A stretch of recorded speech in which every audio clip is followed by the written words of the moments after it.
why you're to blame for the rubbish we buy from China.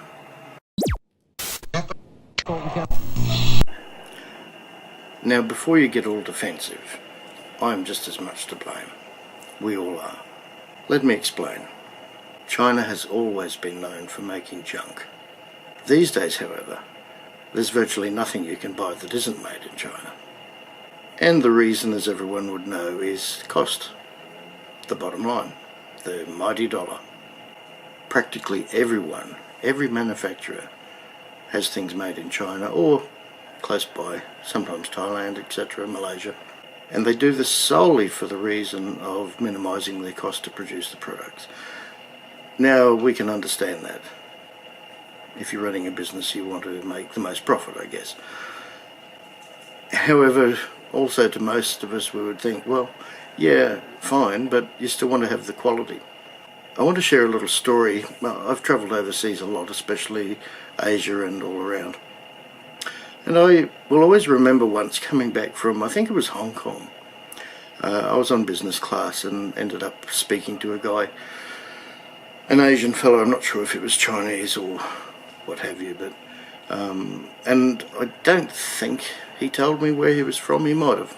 But the point is, he obviously was something to do with manufacturing or reselling or something.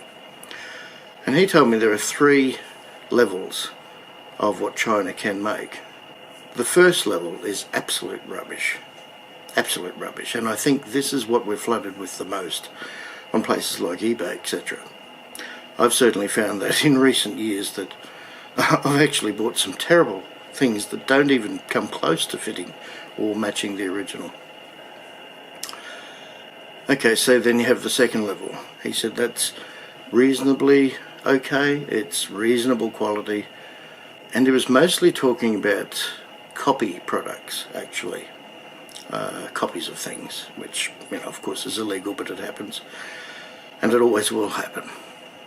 So at that second level, you have a reasonable, like at a glance, you could say, oh, well, that's the original product, but when you look closer, especially if it's something you're well versed in, yes, you will definitely pick the differences. Now the third level, he said, and again, cost goes up accordingly. The third level is a very, very, very close replica. I think you basically have to be an expert in the field to decide whether or not it's a fake. And indeed sometimes, unless you're an expert, you literally can't pick it from a fake. And of course on that third top tier, that's where you pay the premium prices for the copies. Now I know most of us are patriotic, whichever country you're watching this from. Most of us, given the choice, would opt to pay slightly more for a product made in our country, or a country that we respect as making decent quality goods. The sad part is there's virtually no countries that are making their own products anymore. Many car manufacturers, even Mercedes-Benz, has their cars made in typically Thailand, but of course they're made to a specified standard, so they're pretty good. Maybe not as good as the ones made in Germany, but that's a typical thing. Now I have a good friend, Jack, who I see practically every week. I used to work with him when I was in the government. And he's always been a stickler for buying the very top quality goods, whether they were made in America or Germany, etc. Or Sweden, etc. So he will pay, happily, double the price of the Chinese product. But in the last couple of years, even though he's specified from the tool manufacturer he typically buys from, I don't want the Chinese product, I want the genuine article. He's even experienced what they've sold him as the genuine article, and the quality is just not there. Like, he plays with cars a lot and fabrication and things like that.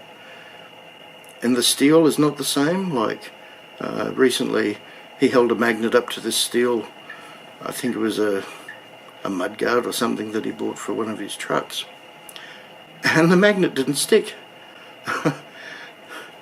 So that's how slowly over time they water down, they dilute the ratio of the metals they put into the amalgamation to get the end product.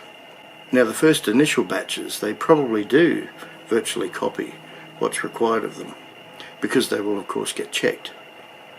But over time they probably decide, well, you know, we can save so many millions of dollars if we just put 1 or 2% less of this carbon in and a little bit more of this, until you end up with a product that's virtually rubbish.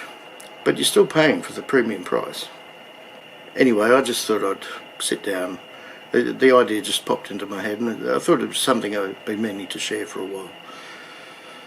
It's a sad state of affairs, but it is the way it is. Even car manufacturers, there are very few now.